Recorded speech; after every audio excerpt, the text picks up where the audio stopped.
नमस्कार साथियों, बहुत बहुत स्वागत है आप सभी का अपने यूट्यूब चैनल राज स्टडी एम में।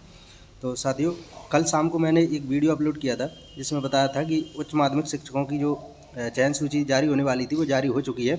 तो उसी के चलते ये चॉइस फिलिंग को लेकर के एक जानकारी निकल के आ रही है।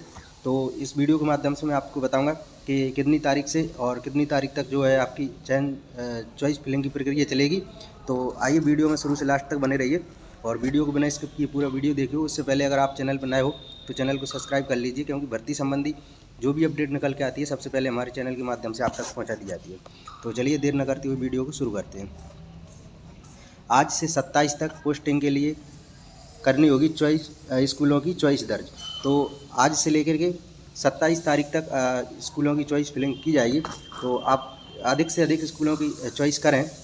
चलिए और देख लेते हैं। शिक्षक भर्ती, जिन्हें पहली भर्ती में मिले थे नियुक्ति पत्र, उन्हें इस बार किया बार। तो जिन भी शिक्षकों को पहले नियुक्ति दे दी चुकी है उनको अब इस बार चॉइस फिलिंग का मौका नहीं दिया जा रहा है। और चलिए और देख लेते हैं, डिटेल में खबर को देख लेते हैं। लोक शिक्षण संचालनालय DPI ने स्कूल शिक्षा और जनजातीय कार्य विभाग के लिए उच्च माध्यमिक शिक्षकों भर्ती की सिलेक्शन लिस्ट गुरुवार को जारी कर दी है। तो ये मैं आपको शाम को जानकारी दे चुका था कल शाम को। खास बात यह है कि इसमें ऐसे उम्मीदवारों के नाम भी शामिल हैं जिन्हें 2021 में काउंसलिंग के माध्यम से स्कूल शिक्षा विभाग और जनजातीय कार्य विभाग में के स्कूलों के लिए नियुक्ति पत्र जारी किए जा चुके थे। तो इस लिस्ट में उन लोगों के नाम शामिल हैं जिनको पहले से नियुक्ति दी जा चुकी है, उन लोगों के भी इसमें नाम शामिल किए गए हैं। चलिए और देख लेते हैं। इन्हें राज्य शासन ने वर्तमान की चयन प्रक्रिया से बाहर कर दिया है। तो इनको चॉइस फिलिंग का मौका नहीं दिया जाएगा, इनको भर्ती प्रक्रिया से बाहर कर दिया गया है। ऐसे उम्मीदवारों की संख्या 775 है। तो इन उम्मीदवारों की संख्या कुल जो है 775 है। वहीं लोक शिक्षण आयुक्त अभय वर्मा ने निर्देश जारी किए हैं कि चयनित उम्मीदवारों को शुक्रवार से ही काउंसलिंग पोर्टल पर स्कूल के लिए चॉइस दर्ज करानी होगी। तो शुक्रवार से इनको स्कूलों के लिए चॉइस दर्ज करानी है। चलिए देख लेते हैं। और कम से कम 50 विकल्प या किसी विषय में 50 से कम खाली, एक सेकंड। तो साथियों, कम से कम 50 विकल्प या किसी विषय में 50 से कम खाली पद होने पर सभी के लिए चॉइस अनिवार्य रूप से दर्ज करानी होगी। तो कम से कम 50 विकल्पों का चयन जरूर करें और 50 से अधिक विकल्पों का चयन करें, वो आपके लिए लाभकारी होगा। क्योंकि अगर आप कम विद्यालयों का चुनाव करते हैं तो उसमें अगर जगह ना मिलने से आपको विभाग की तरफ से कहीं पे भी भेजा जा सकता है, इसलिए आप अधिक से अधिक विकल्पों का चयन जरूर करें। चलिए और देख लेते हैं। चॉइस दर्ज करने की अंतिम तारीख 27 दिसंबर तय की गई है। तो 27 दिसंबर तक चॉइस फिलिंग करनी है। तो उससे पहले आप चॉइस फिलिंग को करके रखें अपने हिसाब से, क्योंकि और लास्ट डेट के इंतज़ार में ना रहें, क्योंकि लास्ट डेट में जो है सर्वर अधिकतर बिजी जाता है। तो इससे आप जल्दी से जल्दी अपने चॉइस फिलिंग कर लें। चलिए और देख लेते हैं नेक्स्ट।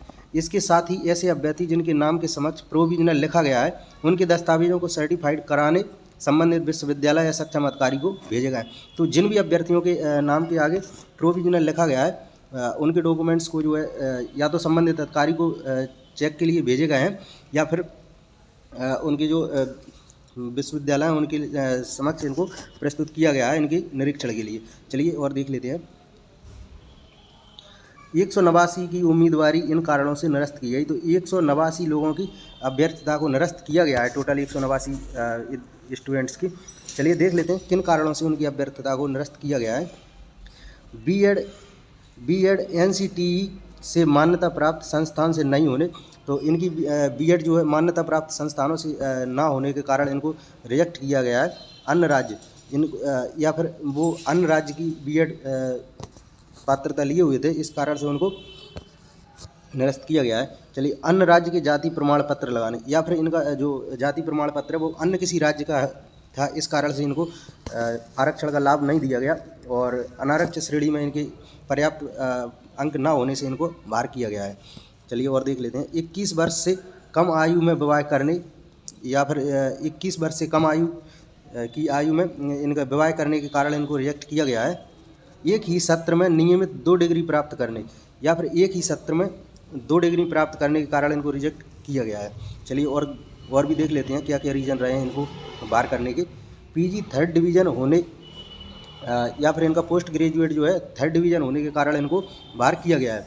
आयु अधिक होने या फिर इनको आयु अधिक होने के चलते बाहर किया गया है। चलिए और देख लेते हैं। निर्धारित विषय की योग्यता नहीं होने, निर्धारित जो क्वालिफिकेशंस रखी गई थी उस विषय में इनकी योग्यता न होने के कारण भी इनको बाहर किया गया है। चलिए और देखते हैं। 26 जनवरी 2001 के बाद तीसरी संतान होने, 26 जनवरी 2001 के बाद इनकी तीसरी संतान होने के कारण भी कुछ लोगों को बाहर किया गया है। चलिए नेक्स्ट थोड़ा सा और है, उसको भी देख लेते हैं। सभी दस्तावेज अपलोड नहीं करना, या फिर इनको जो सभी दस्तावेज इनके द्वारा नहीं अपलोड करने का ये भी एक कारण बना है इनको बाहर करने का। चलिए और देखते हैं। पीजी सह विषय और यूजी मूल विषय में नहीं होना, तो पीजी सह विषय और यूजी इनके मूल विषय में नहीं होने के कारण भी इनको बाहर किया गया है।